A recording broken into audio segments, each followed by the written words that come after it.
Bienvenidos a Focus Group con el Bishop Rudy Gracia.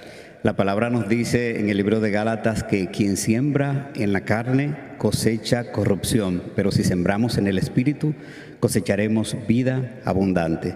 En el día de hoy buscaremos fortalecer el hombre espiritual con esta conversación. Adelante, Bishop.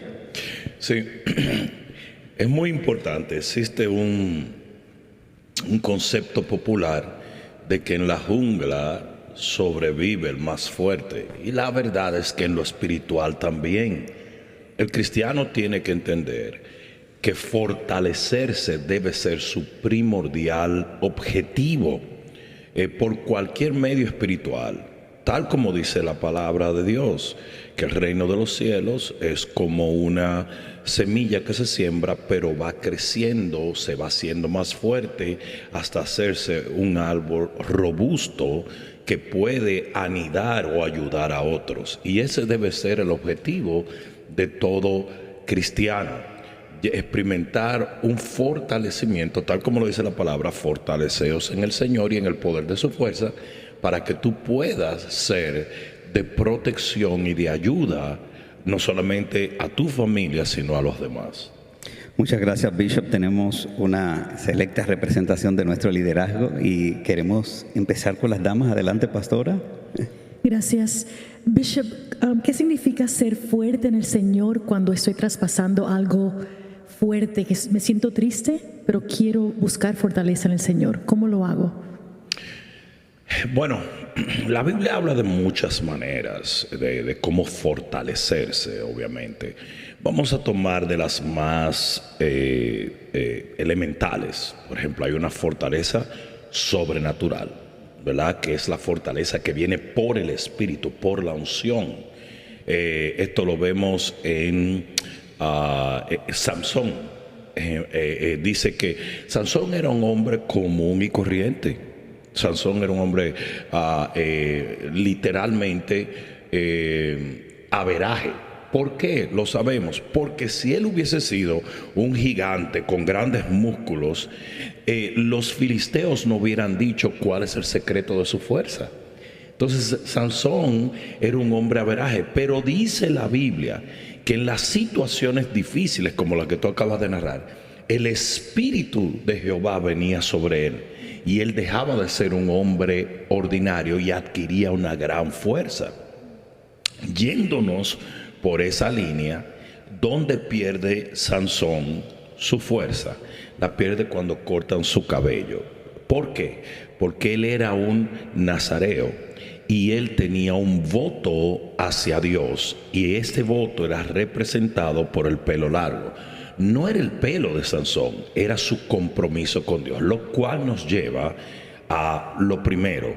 Usted tiene que tener un compromiso y una comunión con Dios. Por eso es que dice la Biblia, fortaleceos en el Señor y en el poder de su fuerza. O sea, ahí abordamos la principal, que es una fuerza sobrenatural, que es una fuerza prestada, que viene del Espíritu Santo, que es una fuerza que viene de la presencia de Dios en nuestras vidas. Yo creo que debe ser la que inicie esta conversación, porque creo que es la más importante, porque una vez la fuerza de Dios llega a nosotros, nada es imposible. Amén. Ruth. Claro que sí. Bishop, ¿cuáles son las herramientas prácticas que tenemos nosotros los cristianos para fortalecernos en el Señor? Bueno, el alimento, la palabra, es una de las cosas principales, pero ya vamos a una mecánica, ¿verdad? Usted tiene que, así como tú puedes estar desnutrido en lo físico, tú puedes nutrirte espiritualmente. Yo recuerdo hace muchos años la pastora María me dijo, yo tuve una visión, y yo le dije, ¿cuál visión? Es que yo me veía muy delgada y estaba sentada en un lugar. Entonces yo le dije, inmediatamente el Espíritu Santo me dijo, es desnutrición espiritual. Y ella dijo, es cierto. En ese tiempo ella se había ocupado de tantas cosas en la iglesia que había dejado de leer la palabra. Ella era muy disciplinada en leer la palabra. Yo acostumbro a tener una Biblia abierta en el carro, una abierta en la cocina, una abierta en la sala, para que cada vez que yo pase por ahí, yo simplemente volteo 2 páginas y leo la palabra. Usted tiene que, así mismo como usted hace cuando pasa por la nevera, pues se dan cuenta. Así mismo No como todo. usted hace, sí, claro. O como la gente bebe 4 tazas de café al día, pero no lee una sola palabra. Entonces, ¿qué pasa? Hay una desnutrición espiritual que obviamente se lleva a la fuerza. Yo creo que leer la palabra tiene que ser, no soy mucho de leerla sistemáticamente, pero sí debe de ser leída constantemente. Gracias, Cristian. Queremos escucharte. Bishop, si hay un cristiano que de una manera u otra estaba fortalecido en el Señor, pero se apartó, ¿puede volver a recuperar ese fortalecimiento en el Señor? Absolutamente. Mira, hay una palabra que dice: mientras hay vida hay esperanza. Y una de las cosas que toda persona que nos escucha tiene que entender es: usted siempre puede volver. Usted siempre puede volver. Pasada la línea de la muerte, ya ahí yo no puedo opinar nada, porque ni la Biblia me da las herramientas para opinar. Pero mientras haya vida, hay esperanza de que usted puede volver. Una de las ejemplos mejores es una de las escrituras más poderosas de la Biblia. Todas las escrituras son poderosas, pero una de las escrituras que más ilumina es en el capítulo 15 del libro de Lucas, el hijo pródigo. El hijo pródigo estaba en un estado de bancarrota, de debilidad, de destrucción, y todo lo que experimentó fue un cambio de mente. Y de ese cambio de mente, él regresó al Padre, regresó a la fortaleza, regresó a la casa, regresó a su comunión. Y yo creo que lo que toma es una decisión, tal cual. Volvemos a utilizar lo natural, como que usted decida: mira, tú sabes qué, yo me voy a poner en forma y yo voy hoy mismo a cuadrar mi alimentación, voy a hacer un poco de ejercicio. Entonces usted comienza a sí mismo a hacer lo que puede, ¿verdad? Usted no puede hacer lo que no puede, pero usted comienza a hacer lo que puede. ¿Estás más serio de la cuenta? Búscate un entrenador que te saque el jugo para que llegues más rápido. ¿Entiendes? Entonces, eso mismo es lo que debemos hacer. Sí podemos volver a fortalecernos, sí podemos volver a recobrar nuestras fuerzas, ¿verdad? Recobrando nuestra comunión con Dios, la lectura de la palabra, nuestra devoción, todas estas cosas, nosotros podemos volver a recuperar nuestra fuerza. Amén. César. Bishop, y cogiéndolo aún de tu propia vida, me recuerdo que tú predicabas una vez y decías que el hombre espiritual o fuerte espiritualmente hablando no es el hombre que no pasa por situaciones, sino que a pesar de que pasa por un montón de situaciones, sigue caminando. Lo hemos podido ver en tu propia vida. Te hemos visto llorar, te hemos visto en multitudes de facetas en tu vida, pero te hemos visto espiritualmente fuerte. ¿Cómo podemos entender esto humanamente hablando? Porque a veces como seres humanos pasamos por situaciones y decimos: ay, estoy débil, pero ahí era donde yo te veía más fuerte. Es que hay una fortaleza física y una fortaleza espiritual, como hemos estado hablando. Y una de las cosas es que cuando en tu debilidad tú aprendes a confiar en Dios, tu debilidad se convierte en tu fortaleza. Eso fue lo que le dijo el Señor a Pablo. Le dijo: cuando tú eres débil es cuando verdaderamente eres fuerte. ¿Por qué? Porque aprendes a depender, o más bien a buscar una fortaleza que no es tuya, sino que es de Dios. Ahora, importante que nosotros toquemos este tema. ¿Cómo una persona se fortalece o se construye físicamente en lo natural? Por un sistema que se llama resistencia, ¿verdad? ¿Qué quiero decir? Cuando usted levanta pesas, usted está poniendo resistencia en los músculos. Y eso hace que los músculos comiencen a desarrollar una mayor consistencia y fortaleza. Lo que no mata engorda, lo que no te destruye te hace más fuerte. Y una cosa muy importante es que en el contexto espiritual, las tribulaciones y la resistencia que tú desarrollas en esas tribulaciones te hacen muchísimo más fuerte. ¿Cómo se entrenan los soldados? Los soldados se entrenan a través de una serie ¿cómo te digo? De opresiones, ¿cómo podemos decir? De vicisitudes, porque eso es lo que... Conflictos. De riesgos. Sí, riesgos y dolor y vicisitudes. ¿Por qué? Porque eso te fortalece para que el día que tú estés en un campo de batalla, tú estás en el frío y tú dices, no, es que ya yo fui enseñado a resistir el frío. Yo voy para adelante con mi fusil, aunque tenga frío, ¿verdad? Entonces, eso es lo que sucede. De la misma manera que tú puedes, a través de resistencia, construir el músculo. Así, la resistencia que tú haces o que tú experimentas en una situación difícil, emocional, espiritual, comienza a fortalecerte. Una de las cosas que yo tuve que experimentar en mi vida, yo recuerdo el sentir que me vino a mí cuando la pastora María partió muchos años atrás. Yo recuerdo que yo me paré un día con un coraje y yo le dije, ¿y ahora qué vas a hacer, Satanás? Porque me tiraste el golpe más fuerte que le puedes tirar a un pastor y estoy de pie. Ahora sí es verdad que yo no te tengo a ti el más mínimo temor, y así ha sido.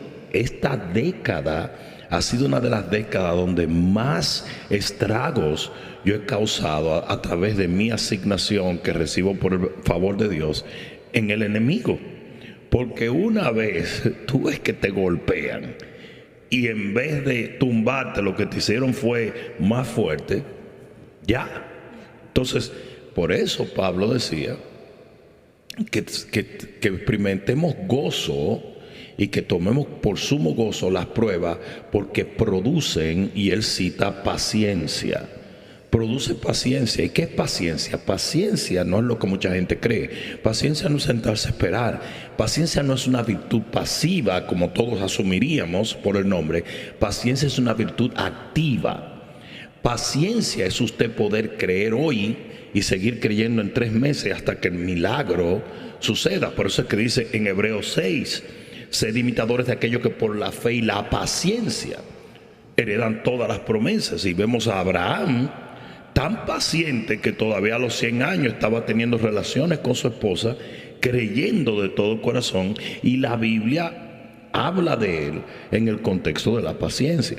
Entonces, las vicisitudes desarrollan resistencia que producen paciencia y eventualmente te hacen muchísimo más fuerte. En el reino animal, esto es algo que estuve leyendo los otros días, en el reino animal, el león que temen no es el león joven, sino es el león lleno de cicatrices. Esa es la realidad. Cuando los leones ven un león viejo con cicatrices, le tienen temor y lo respetan, porque lo que dicen es, porque eso es lo que es una cicatriz. Una cicatriz es que tú fuiste más fuerte de lo que vino a matarte. Eso es. Por eso es que Pablo habla de las marcas de un apóstol, que son las cicatrices, porque él habla en el contexto de cosas. Las marcas o las cicatrices son medallas de honor en un hombre y una mujer de Dios. Yo fui más fuerte que lo que el enemigo lanzó para eliminarme. Bishop, la palabra dice que al final de los tiempos habrán hombres amadores de sí mismos. Y es lo que estamos viendo hoy en día con el movimiento del progresismo que está por todas partes y nos llega por todos los medios de comunicación. Ese movimiento se ha metido en la iglesia y ha producido mucha gente almática, o sea, enfocada en las emociones más que en lo espiritual. ¿Cómo pueden los líderes de este tiempo cambiar o hacer que sea revelado ese espíritu que se ha metido dentro de la iglesia y se ha disfrazado de muchas maneras? ¿Cómo podemos nosotros como líderes ayudar a que la gente pueda ver y pueda fortalecer el espíritu más que las emociones, más que sus propias emociones? Lo que sucede es lo siguiente: el niño espiritual es muy almático, y lo que ha sucedido es que los ministerios no se han dedicado a desarrollar o a madurar los creyentes. La gran mayoría de las iglesias tienen como objetivo el ser super cool, 4 tatuajes, música rock, pantalones estrechos, que nada de eso está mal, pero eso no tiene ningún poder con edificar a un individuo.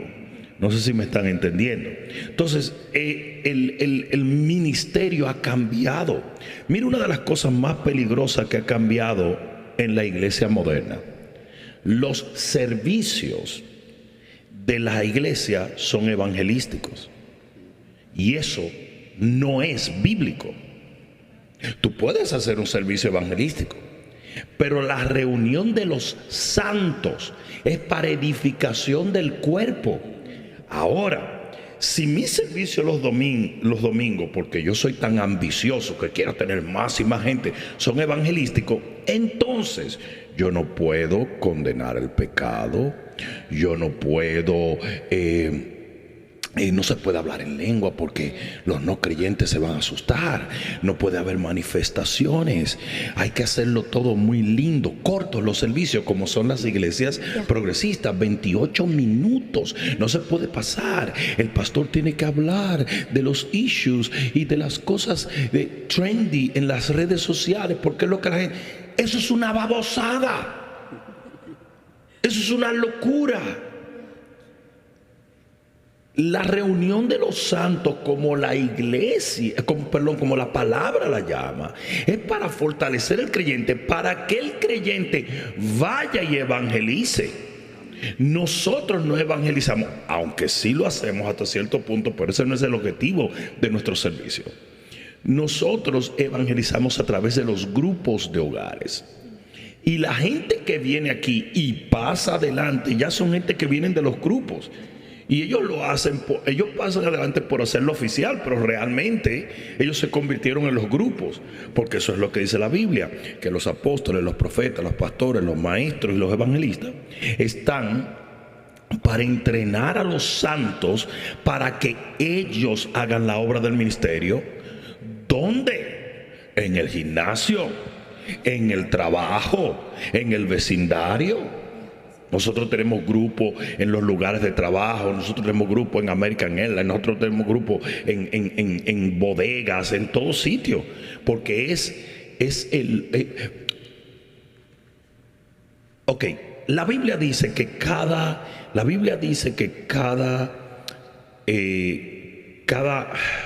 ser que Dios creó debe producir de acuerdo a su propio género. ¿Ok? Si esto es cierto, y lo es, entonces, un pastor que debe producir, pues claro, y una oveja que debe producir. Yo produzco líderes para que ellos produzcan ovejas. ¿Ya están entendiendo cómo más o menos va la dinámica?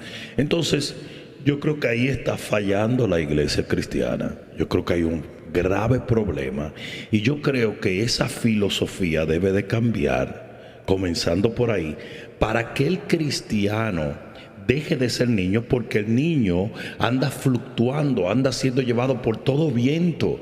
El niño es muy almático, es muy emocional. El niño está corriendo aquí, se cae y llora. Después tú le pasas un candy y se ríe. Después se manda a correr y se da un golpe allí y llora. Y después le dan un juguetico y se ríe. Porque de emoción en emoción, ¿entiendes? Pero ¿qué pasa? Porque la inmadurez camina por lo que siente. La madurez camina por lo que tiene que hacer. Esa es la gran diferencia. Nuestros hijos cuando están pequeños, yo no quiero ir a la escuela, yo quiero ir a la playa. ¿Y tú como gente maduro lo llevas a la playa? No, es que usted va para la escuela. Porque como yo soy maduro, yo sé que usted tiene que hacer lo que tiene que hacer. Como decía aquella famosa película de Denzel Washington, decía, haz lo que tienes que hacer para que después hagas lo que quieres hacer. ¿Entiendes? Entonces, eso yo creo que tiene que cambiar. Amén. Pastora Lili, queremos. Bishop, sabemos que estadísticamente diciembre es el mes más alto en el año para suicidio, para gente que toman su vida. ¿Qué le dirías como Bishop y padre espiritual a esa persona que está a lo mejor contemplando un suicidio o quitarse su vida en ese diciembre?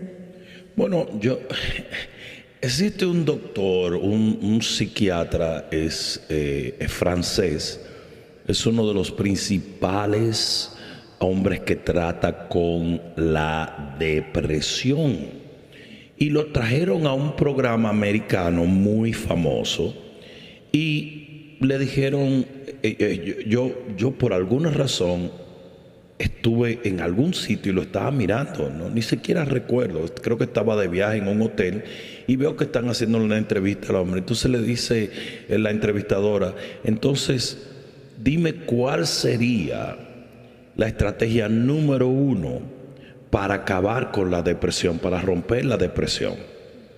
Y yo de inmediato quise escuchar, porque este tipo es la eminencia mundial sobre esto. Y lo que él dijo me reventó la mente. Él dijo, yo le recomendaría a una persona deprimida que salga de su casa, cierre la puerta y se vaya al próximo parque y ayude a las personas. Y cuando vuelva a la casa, después de haber ayudado a una persona que estaba en necesidad, después de haberle echado una mano a una persona aquí y echarle una mano a una persona allá, cuando regrese a la casa se va a dar cuenta que la depresión no existe. ¿Por qué? Yo creo que cuando nosotros nos enfocamos en nosotros mismos, nosotros nos hundimos en una cisterna y en un hueco que no hay quien nos saque de ahí. Usted tiene que enfocarse en otros, usted tiene que darle a otros, sembrar en otros, bendecir a otros, para que eso traiga una remuneración a tu propia vida. ¿Por qué diciembre? ¿Por qué las navidades? ¿Por qué el final de año es algo tan depresivo? Simplemente porque la gente se siente con derecho de enfocarse en sí mismo, en lo que logró, en lo que no logró, en lo que yo quería, en lo que no sucedió. Y cuando usted se mete ahí, de ahí no hay quien lo saque. Salga de su casa, vaya y bendiga gente. Cambia, no tienes $1,000, pero tienes 200 que puedas, cámbialo y ve y dáselo a la gente pobre. Busca comida, llévaselo a la gente. Eres cristiano, encuentra a los hermanos de la iglesia que no tienen dónde pasar una Navidad y hazte una cena en tu casa. Nosotros hacemos los amados en Navidad porque queremos que siempre la gente esté enfocada en los demás, porque enfocarse en sí mismo es lo que se llama egocentrismo. Y el egocentrismo es despiadado. Es una cuestión, mira, que te amarra y como estamos hablando de fortaleza espiritual, te chupa la fuerza. Anoche yo le decía a los estábamos graduando la escuela de liderazgo, yo le decía, mira, ustedes pueden, ahora mismo todos los estudiantes, ustedes pueden tener problemas emocionales, ustedes pueden tener situaciones en el matrimonio, situaciones económicas, ustedes pueden entrar en el reino con todas estas cosas, pero lo que usted no puede ser en el reino es egocentrista. Porque egocentrista es yo vengo a buscar algo cuando usted lo que tiene que hacer es venir a servir a Dios. Amén. Ruth, queremos escuchar. Claro que sí, Bishop. Como padre de familia, vemos tu vida y nos enorgullece y nos inspiras ver a tus hijos servir al Señor. ¿Qué consejo le das a los padres de familia que tenemos niños o adolescentes que soñamos con verlos fortalecidos a lo largo de las dificultades que enfrenten en su vida? ¿Qué podemos nosotros sembrar en ellos para que ellos también se fortalezcan en el Señor el día malo? Sí, es muy importante que entendamos que lo que nosotros no logramos enseñarle a nuestros hijos cuando son teenagers, cuando son niños, nos va a dar una extrema dificultad tratar de enseñárselo cuando ya son personas formadas. Nosotros tenemos una oportunidad de formar a nuestros hijos cuando están pequeños. Lo que tú formas en ellos es lo que ellos van a hacer. Ustedes saben lo que hace una familia te define. Eso es lo que hace tu familia, te define, ¿ok? Ahora bien, por eso dice la Biblia, instruye al niño en su camino y cuando fuere viejo no se apartará de él, porque lo que usted le enseña cuando son pequeños es lo que ellos van a hacer por el resto de su vida. Entonces, si usted ve que su hijo necesita aprender fortaleza, necesita aprender disciplina, necesita aprender palabra, usted tiene que ser muy proactivo. Es por eso que usted tiene que tener sus hijos lo más temprano posible, para que usted tenga la fuerza para usted poder instruirlo, corregirlo. Porque yo les voy a ser sincero, es muy difícil que usted encuentre un abuelo agresivo. Muy difícil que usted encuentre un abuelo que los abuelos quieren hacer todo lo que ellos no hicieron con sus hijos. O sea, un abuelo que le decía, usted no puede estar comiendo dulce, ahora está, toma. Los mismos papás que no le daban a uno 20 centavos, eso es billete y billete, a los muchachos billete. Entonces, ¿entienden? Tú le dejas un muchacho a un abuelo y eso no va a ir ni a la escuela, ni se va a bañar, ni se va a ver, nada. Déjalo. Pero ¿cómo déjalo si ese niño se duerme a las 7 de la noche en su casa y son las 12 de la noche? Pero está de vacaciones. ¿Qué vacaciones? Miércoles. Entonces, usted tiene que poner fuerza y dedicación en corregir e instruir a sus hijos para que cuando ellos fueren viejos no se aparten. Mis hijos no tenían la opción de faltar a la iglesia. Mis hijos no tenían la opción de no servirle a Dios. Nosotros lo instruimos. Y le voy a decir, no de una manera sistemática, sino con nuestras propias vidas y en el contexto de nuestro hogar. Entonces mis hijos no tuvieron ninguna opción. Ellos aprendieron a amar y a servir al Señor. ¿Pueden ellos en algún momento alejarse? Claro que sí. Mi hijo mayor se alejó del Señor. Toda mi familia sufrió una hecatombe, una catástrofe con la partida de la pastora. Y cada personalidad va a procesar las desgracias de una manera diferente. Entonces yo tengo la manera en que mi hija mayor procesó esto, Vanessa, fue que se fue y se casó. La manera en que la otra niña lo procesó es que se fue y compró un apartamento. O sea, cada persona procesa. los varones se alejaron del Señor. Pero es que lo que pasa es que la Biblia dice que si tú lo instruiste, aunque fueren viejos, no se van a apartar. ¿Y sabe lo que pasó? Los dos dieron media vuelta y volvieron al Señor. Entonces, es lo importante, el punto más importante es que de la misma manera que usted nutre a un niño, de la misma manera físicamente, de la misma manera que lo nutre emocionalmente, usted tiene que nutrirlo espiritualmente. Hoy tenemos un grave, horroroso, detestable peligro, y es el acceso a las redes sociales. Una vez nosotros le damos a nuestros hijos accesos a las redes sociales, nosotros depositamos la educación de nuestros hijos en manos de algo que ni siquiera sabemos de dónde viene el origen o qué es lo que están haciendo. No sé si me están entendiendo. Entonces, tenemos que tener mucho cuidado.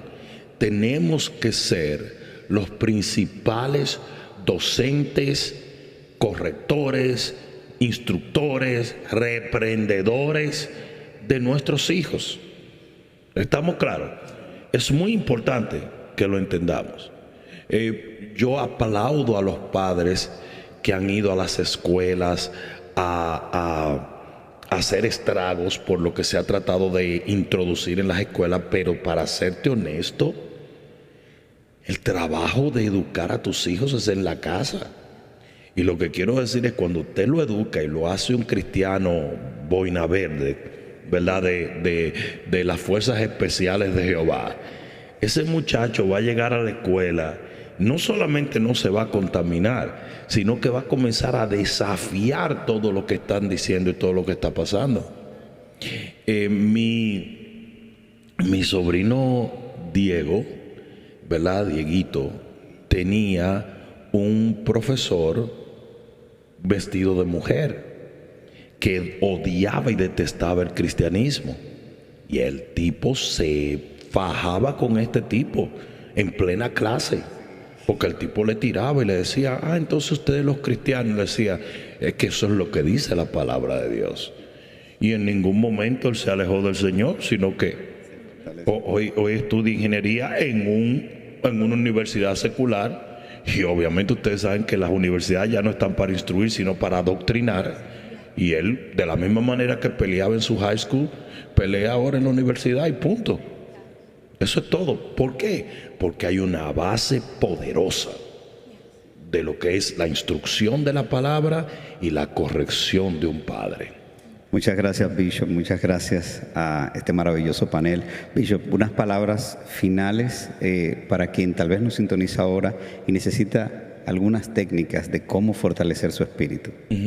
Yo creo que lo principal debe de ser que nosotros seamos intencionales en fortalecer nuestro espíritu, tal cual mucha gente es intencional en fortalecer su sistema inmunológico o su cuerpo. Usted tiene que ser intencional. Usted tiene que tener comunión con Dios. Usted tiene que nutrirse de la palabra de Dios. Usted tiene que ejercer el ministerio. Usted tiene que hacer todas esas cosas que expresan una devoción que te va a llevar a ser fortalecido en el Señor. Es muy importante que entendamos que la razón por la cual hoy en día el enemigo está entrando y haciendo estragos es porque el enemigo siempre busca la presa débil. Cuando ustedes ven en una manada, ustedes ven que hay un ñandú, porque estoy hablando en África, cuando tú ves los documentales, ustedes ven que cuando hay uno que es un poco débil, que tiene una herida, ese es el que quiere el leopardo, el león, el chita, ese es el que quiere, ¿verdad? Y cuando el enemigo entra en el contexto de la iglesia, siempre se va a llevar al débil, Por eso nosotros tenemos que estar fortalecidos y tenemos que literalmente estar en el mejor estado espiritual, tal cual como se requiere que usted esté en el mejor estado físico cuando usted va a ser enviado a otro país, a una guerra. Usted tiene que estar en el mejor estado espiritual para confrontar al enemigo, porque en todo encuentro con el enemigo nosotros debemos salir victoriosos. Amén. Amén. Gracias, Bishop. A ustedes, gracias por estar con nosotros. Nos vemos en una próxima entrega de Focus Group con Bishop Rudy Gracia.